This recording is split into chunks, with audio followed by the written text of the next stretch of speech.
رسوله الکریم اما بعد۔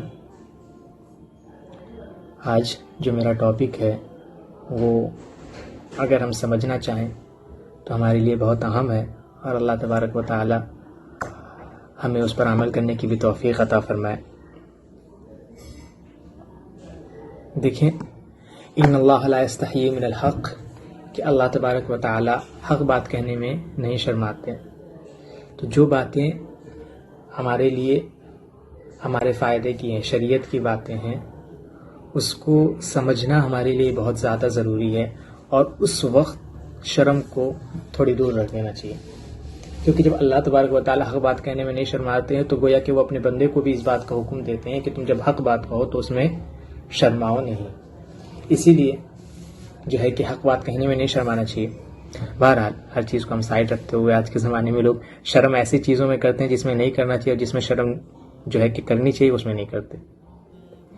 تو خیر، اللہ تبارک و تعالی ہم سب کو صحیح شرم کی توفیق عطا فرمائے کہ ہمیں کہاں شرم کرنی ہے اور کہاں نہیں کرنی ہے۔ خیر، میں ایک مدعا جو آج میں بیان کرنا چاہتا ہوں وہ یہ خاص طور سے ایک عورتوں کی ایک بہت بڑی کوتاہی ہے اور بہت بڑی کمی ہے۔ اس کو چاہیے کہ وہ اس کو ختم کریں، اور جیسا اللہ تبارک و تعالیٰ کا حکم ہے اس کو اس طرح سے کریں۔ خیر، بات جو ہے وہ یہ ہے کہ ہم دیکھیں کہ جب ہمارے گھر کی جو عورتیں ہوتی ہیں، جب وہ کام کرتی ہیں، ہماری جو مائیں بہنیں ہوتی ہیں، جب وہ کام کرتی ہیں تو اس گھر کے کام کرنے میں ان کا جو لباس کا ایک طریقہ ہوتا ہے وہ طریقہ مناسب نہیں ہوتا۔ یہ بہرحال کیونکہ اس وقت ان کا یہ خیال ہوتا ہے کہ ہمارے گھر کے ہی تو ہیں، ہمارے بچے ہیں، ہمارے شوہر ہیں، ان سے کیا پردہ، ان سے کس طرح کا پردہ، تو پھر جو ہے کہ وہ خیال نہیں رکھتی ہیں اپنی چیزوں کا، جسمانی حیت کا، اور یہ سب چیزیں جو ہے کہ بہرحال نقصان دہ ہے۔ جیسا کہ قرآن، ہمارے گھر کے ہی تو ہیں، ہمارے بچے ہیں، ہمارے شوہر ہیں، ان سے کیا پردہ، ان سے کس طرح کا پردہ، تو پھر جو ہے کہ وہ خیال نہیں رکھتی ہیں اپنی چیزوں کا، جسمانی حیت کا، اور یہ سب چیزیں جو ہے کہ بہرحال نقصان دہ ہے۔ جیسا کہ قرآن پاک میں ہے کہ ایک پردہ جو ہے کہ وہ باہر کا ہے اور ایک پردہ گھر کا ہے۔ گھر کا پردہ یہ ہے کہ عورتیں جو ہے کہ اپنی نظروں کو نیچا رکھیں، اور مرد بھی اپنی نظروں کو نیچا رکھیں، اور عورتوں کی طرف سے خواہ مائیں بہنیں ہوں لیکن ان کی طرف سے کوئی ایسا فعل نہ ہو جس سے ان کے بھائی یا ان کے والد ان کی طرف سے کوئی پریشانی کی وجہ بنے۔ اس لیے اس چیز سے بچنے کی بہت زیادہ کوشش کرنی چاہیے۔ جب عورتیں کام کرتی ہیں گھر پہ تو اس وقت ان کو اس چیز کا خیال نہیں ہوتا، ان کو ایک دھن ہوتا ہے کہ کام کرنا ہے، اور ان کے ذہن میں یہ بھی نہیں ہوتا ہے کہ کیا بولتے ہیں کوئی غیر ہے۔ سب کا یہ رہتا ہے کہ بھائی ہمارے بچے ہیں اور ہمارے جو ہیں کہ شوہر ہیں، تو اس وجہ سے کوئی اس طرح کا پردہ بھی نہیں ہے۔ تو اس وقت جو ہے کہ تھوڑی سی ایک قسم کی بے پردگی ہو جاتی ہے، ایک قسم کی جو ہے کہ لاپرواہی اور کوتاہی ہو جاتی ہے، اس سے بچنے کی کوشش کرنی چاہیے۔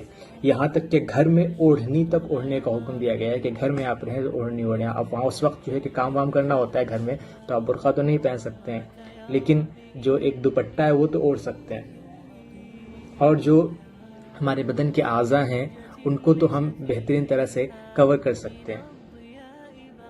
تو یہ ایک بات ہے جو ہم سب کو سمجھنی چاہیے، اور میں اس لیے کہہ رہا ہوں کیونکہ اس کو بہت زیادہ اس سلسلے میں بہت زیادہ لاپرواہی ہے کہ اگر ہمارے بچے ہیں، ہمارے شوہر ہیں، تو ان سے کیا پردہ، ان سے کیا دشواری ہے، ایسا نہیں کریں۔ دیکھیے، طبیعت اللہ تبارک و تعالیٰ نے مرد کو مرد بنایا، عورت کو عورت بنایا۔